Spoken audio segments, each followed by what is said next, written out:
Dalet Vav. This. A man may declare his son a Nazir, but a woman may not declare a son a Nazir. How are the offerings treated? If the son shaved or his relative shaved him, if he protested and his relative protested, if he had an animal or set aside, the sin offering dies. The burnt offering is offered as a burnt offering, and the peace offering is offered as a peace offering. But it is eaten for one day, and it does not require bread. If he had unspecified funds, they go for the voluntary offerings. Specified funds, the money goes for the sin offering. Oh, I'm sorry, specified funds. The money goes to the sin offering, goes to the Dead Sea. One may not benefit from it, but the rules governing the misuse of sacred items do not apply to it. With the money for the burnt offering, they bring a burnt offering, and the rules governing the misuse of sacred items apply. With the money for the peace offering, they bring a peace offering, but it is eaten for one day, and it does not require bread. A man can shave his head using his father's Nazir's funds, but a woman cannot shave her head using her father's Nazir's funds. How is this? Someone whose father was a Nazir had set aside unspecified funds for his Nazirus and died, and the son said, I am a Nazir on condition that I will shave with my father's funds. But Yossi said, it goes for voluntary offerings, and this one cannot shave using his father's Nazir's funds. Who is the one who shaves using his father's Nazir's funds? Someone who is a Nazir together with his father, and his father set aside unspecified funds for his Nazirus and died. This is the one who shaves using his father's Nazirus funds. Beit Shammai says erroneous consecration is nevertheless consecration. Beis Hillel says it is not a consecration. How is this? If he said the black ox that emerges from my house shall be sacred, and a white one emerged, the Beis Shammai says it is sacred, but Beis Hillel says it is not sacred. Oh, okay. Okay. So on the same track as the first Mishnah, where we learned about the ox that comes out. So it's a similar din when it comes to what's in Mishnah base. Dina zahav sheyaleh b'yadi rishon harehu hekdesh. So a person declares that the gold dinar that I'm pulling out of my pocket now will be hekdesh. He thought he only had gold dinarim in his pocket, and he pulls out a silver dinar. Ala shel kesef. Beis Shammai omrim hekdesh. Beis Shammai say his intention was. Sorry. I'm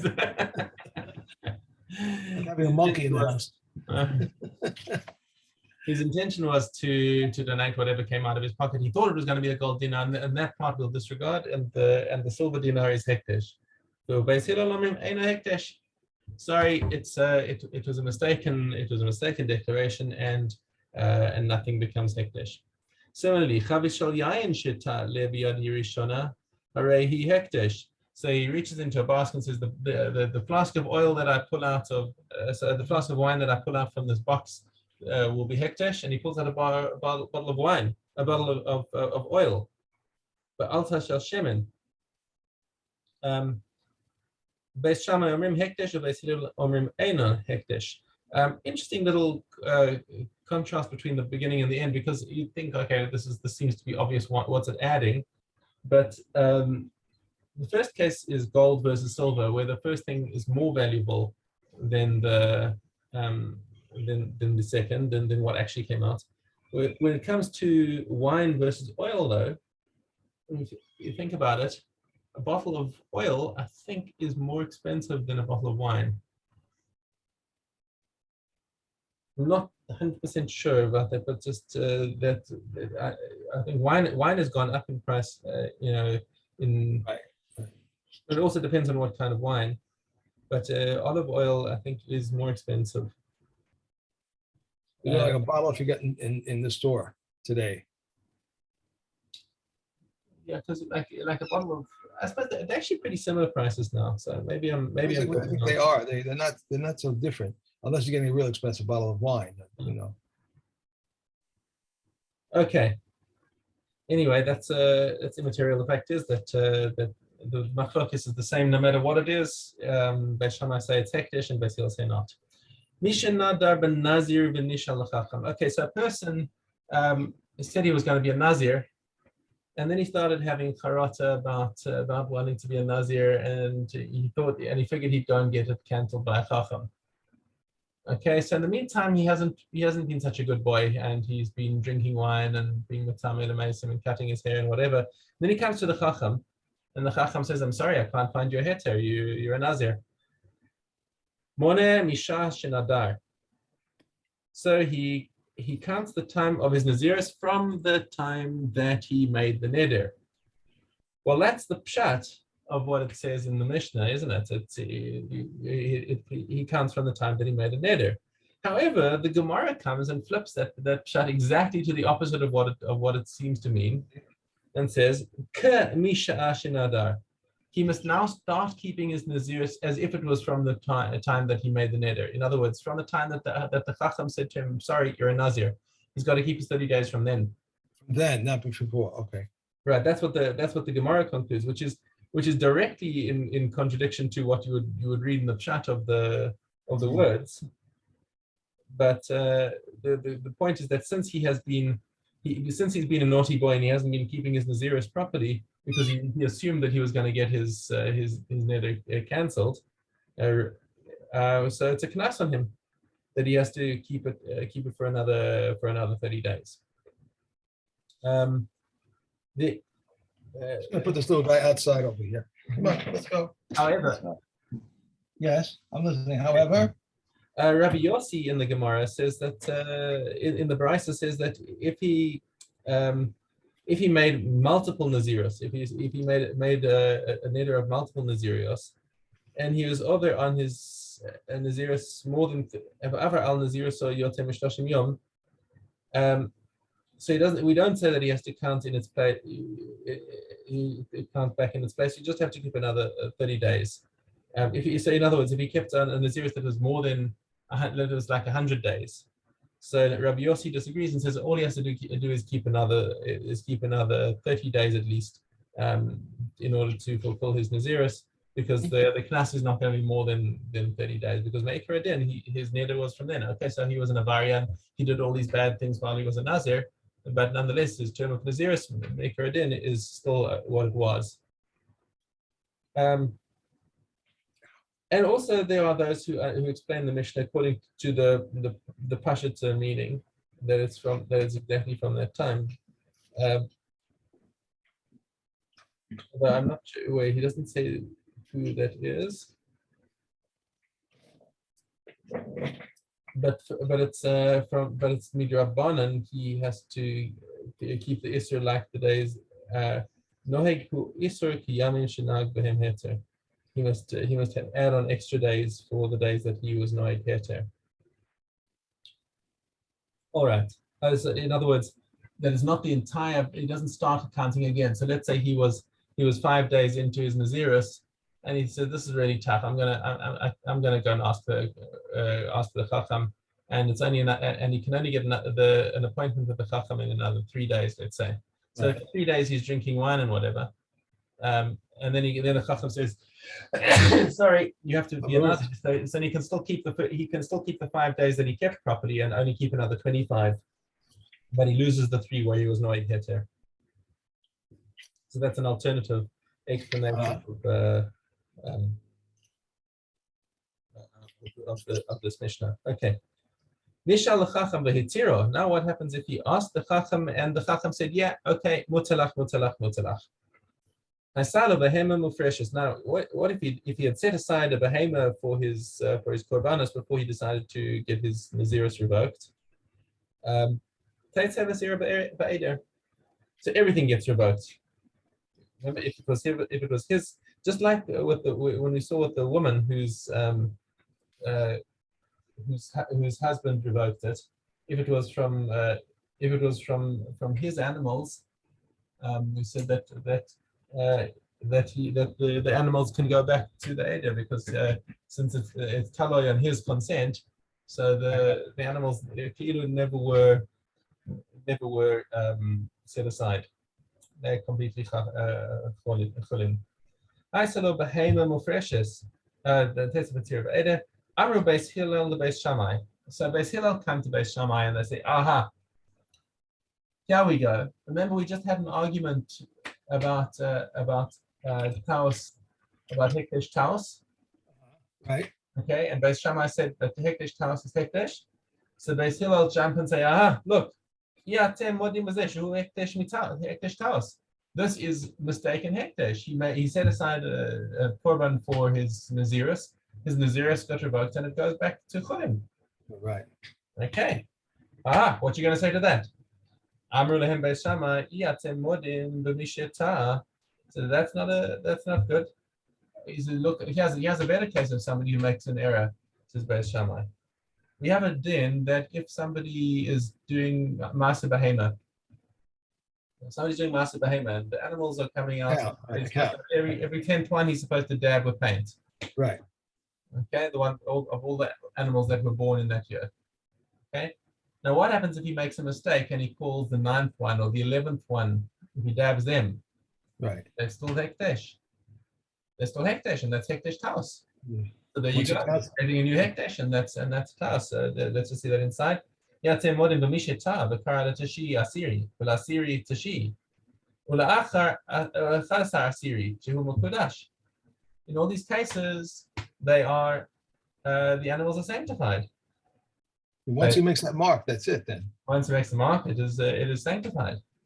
Amru lehem beis Hillel, your case is not a good case. Why? Lo hashevet kiddusho. It's not the staff that made it hekdesh. It's a gezeres akaso. What happens is said this case that you brought is restricted. That case is restricted to the 9th and the 11th. But if you did the 8th or the 12th, it's invalid. It doesn't have, nothing happened. The paint, you rub the paint over the animal, goes back into the flock. You made a mistake on the 8th or the 12th. Okay? Shema Sakum, no, you did nothing. Ela Kasav Shekidesh is Asiri. Ukidesh is Tashiv is Achalasar. So the same pasuk that made the 10th one into Kodesh also made the 9th or the 11th one. It's a Gezeres Kasav. Inadmissible evidence when you have a Gezeres Kasav like that, which is a complete Kiddush and has not, you can't learn any further dinim out of that. Yeah. Okay. Are you with that? So Beis Hillel maintain their argument of that see this is a hekdesh taos. All right. Mishna Nazir v'halach lehaviyas behemto u'mitzah shenigneva. So here's a guy who decided to be a Nazir, and he went to go and bring his animal that he'd set aside for his Nazirus, and he finds his animal has been stolen. Mm-hmm. Oh dear. Okay. If he became a Nazir before his animal was stolen, so basically the guy's having a charaz. He said, I wouldn't have become a Nazir if I didn't have an animal to give. I just had the extra money. I bought an animal, and it was supposed to be for Naziris. I can't afford another animal. He says. So now he says, if he had bought the animal before he became a Nazir. So if the animal hadn't been stolen, so he made the Naziris while the animal was still in his possession. Nazir, he remains a Nazir. Now this is very similar to the situation. Let me just finish the sentence. But if the animal was actually stolen and he didn't know about it yet, and then he declared himself to be a Nazir, then he can say, okay, that I want to have karat. It was a neder tamas. Now remember, we had that din of nolad Right. in a neder, because a Nazir is just a special form of neder. Okay, so the Nazir, and we said that. Remember the case where the guy takes a neder from hana from a guy, and the next thing he makes a chasana, or he becomes a sofer, and say, oh, if I'd known he was going to become a sofer, I would never take a neder. I'm sorry, that's not a petach. You can't revoke your neder based on that, because you must expect that unforeseen things happen. Okay. Okay. So there, it's not an neder taken under a false under misapprehension. It's just something that happened that you didn't think was going to happen, but it still happened, and that's not a petach for a neder for hataras nedarim. Okay. However, if the animal had already been stolen, then at the time that he took the neder, then he was unaware of a fact that if he had been aware of, he wouldn't have taken it. Therefore, Okay. if he's unaware of a fact right now that would have prevented him from making the neder, then that's a valid grounds to revoke the neder because he didn't realize that there was a certain fact in the world. Zota was ta'ar Nachum Hamadi.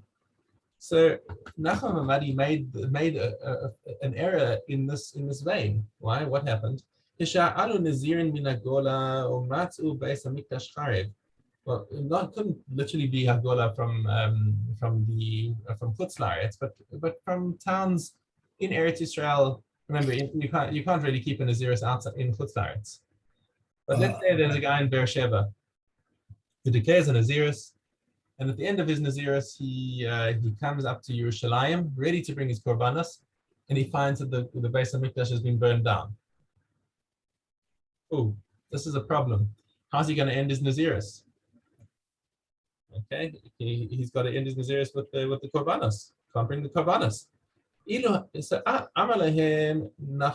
So he says to this putza of the Nazirim, he says, if you had known that the Beis Hamikdash would be destroyed, would you have been the Nazirim? No, of course not. We would never have taken on Naziris if we knew that we could never get out of it. But he tiran Nachum Hamadi, and he said, okay, mutalach. You're not Nazirim, you never were, and you don't have to bring a korban. Okay, but that was a mistake. Sheba hadavar etzel chachamim amru lo, big mistake, Nachum. Kol shenazir ad shelo charav beis hamikdash nazir. If he made his Nazirus before the Mikdash was destroyed, then he's still a Nazir, because that's one of these Nolad cases where the Beis Hamikdash was around when he made the Nazirus. Okay, so then it was, and then it got destroyed later. Unforeseen event, but nonetheless, we don't use that as a petach for Hataras Nadarim. However, if he took the Nazirus after the Mikdash was destroyed, but he just wasn't aware of it, that is a taus. That's a fair taus. He didn't realize that the Mikdash had already been destroyed, and had he known that it was already destroyed, he wouldn't have made the neder.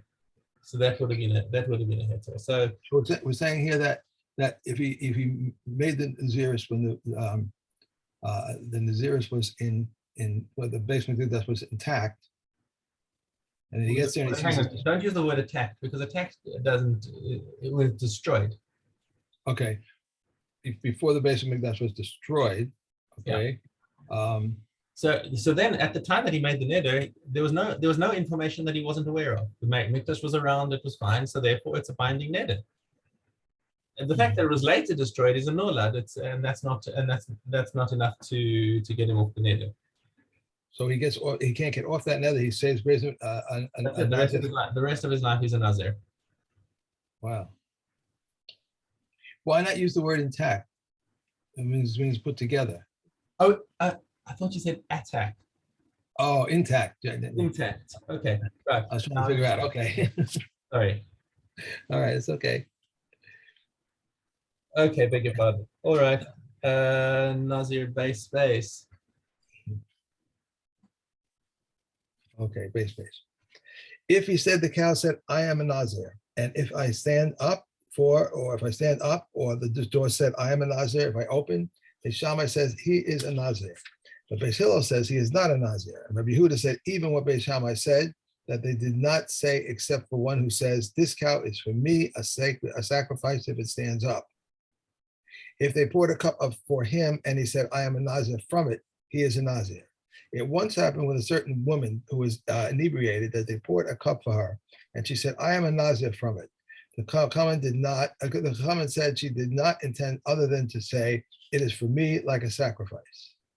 If one says, I am a Nazir on the condition that I be permitted to drink wine or contract tumor from the dead, he is a Nazir and is prohibited in all of them. If he says, I know that there is a Naziris, but I did not know that a Nazir is forbidden wine, he is forbidden.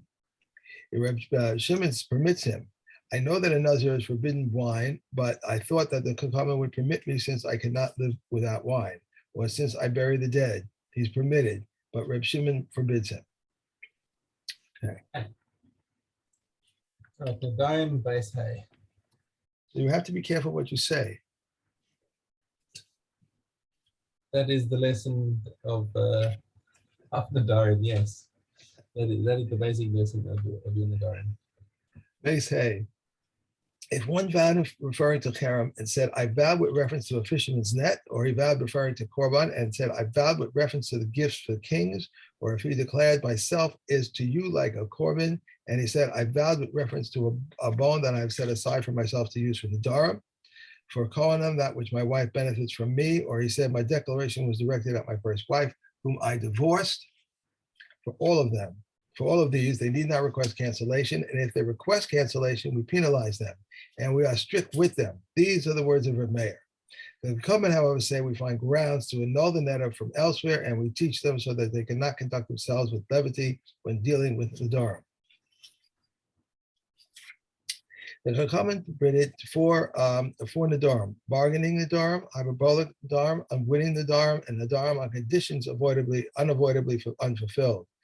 What a bargaining Nadarim. One who was selling an item and said, Kohanim, if I sell to you for less than a seller, and the other says, Kohanim, if I pay you more than a shekel, both persons are willing at 3 dinars. But Eliezer ben Yaakov says, so too, one who wants to direct the neder at another, so that the other person should eat with him, he says, any neder that I will make in the future is void, and this is defective, prohibited, provided that he remembers at the time of the neder. What are hyperbolic Nadarim? A person said, Kohanim, unless I've seen on this road like those departing from Egypt, or unless I have seen a snake like a beam of the olive press. What are unwilling Nadarim? A person said, if I ate, if I drank, and he remembers that his sin, he ate or drank. If I eat or if I drink, and he forgot and ate or drank, for a person said, no, Kohanim, my wife benefiting from me because she stole my purse, or she beat my son, or it was discovered that she had not beaten him, and it was discovered that she had not robbed him. A person saw people eating figs, and he said, these are korban to you, and he turned out to be his father and his brothers, and there were others with him. Beis Shammai says they're permitted, but those with them are forbidden. And Beis Hillel, however, says both are permitted. Permitted, yeah.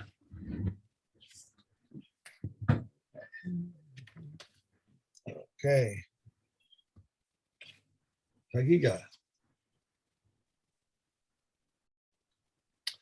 All are obligated in Riyah, except for the deaf person, an imbecile, a minor, a person of undetermined sex, a hermaphrodite, a women, and wives who have not been freed, the lame, the blind, the infirm, the aged, and one who is unable to ascend by foot. Who is deemed a minor? Who cannot ride on his father's shoulders and ascend from the Yerushalayim to the Temple Mount. These are the words of Beis Shammai. Beis Hillel says, whoever cannot hold his father's hand and ascend from Yerushalayim to the Temple Mount, for the verse states, three pilgrimages. Beis Shammai says the olas Riyah must be worth at least 2 silver miles, and the Shalmei Chagiga at least 1 silver ma. Beis Hillel says the olas of Riyah must be worth at least 1 silver ma, and the Shalom Chagiga at least 2 silver mas. Olios, which are not obligatory, may be brought during Kol Moed, and all olas may be brought only from unconsecrated funds, while shlomin may be purchased with tithe funds. Concerning the Chagiga brought on the first day of Pesach, Beis Shammai says it may be purchased only with unconsecrated money. Beis Hillel says it may be purchased with tithe money. Yes. Okay, one, no, that's it. Okay. Next. Hold on. Base. Oh, yeah. This is what I'm talking about. Okay. If articles were oiled with unclean oil and were oiled again with clean oil, or if they were oiled with clean oil and were oiled again with unclean oil, Reb Eliezer says, I go after the first, but if we come and say after the last. If leaves of truma, if leaven of truma were of kila karam fell into dough, and neither this suffices to leaven, though that suffices to leaven, but together they leaven, it is forbidden to non-priest, but permitted to priest. Reb Shimon permits to non-priest and to priest. And condiments of truma and kila hakaram, which fell into a pot, and neither these suffice to flavor, or those suffice to flavor, but together they flavored, it's forbidden for non-priest, but permitted to priest. Reb Shimon permits to non-priest and to priest. Right. Okay. And we are on to para. Okay, space dollar. If a bird rested upon her, the cow is valid. If a bull mounted her, the cow is invalid. Rabbi Yehuda said, if he mounted the male upon her, it is invalidated. But if the male mounted her on her own, it is valid.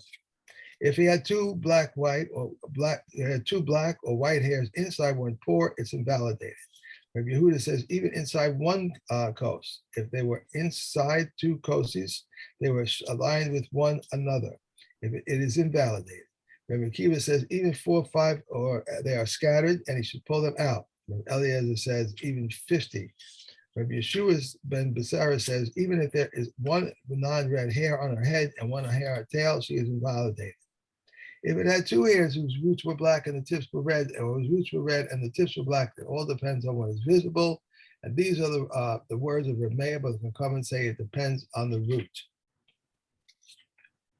7 days before the burning of the paraduma, they were sequestered the Kohen who was to burn the para, and from his house to the chamber in front of the Bira, in the northeast corner of the temple, and it was called the stone house. And they would sprinkle mekatas on him, and all 7 days from all the katas ashes that were there.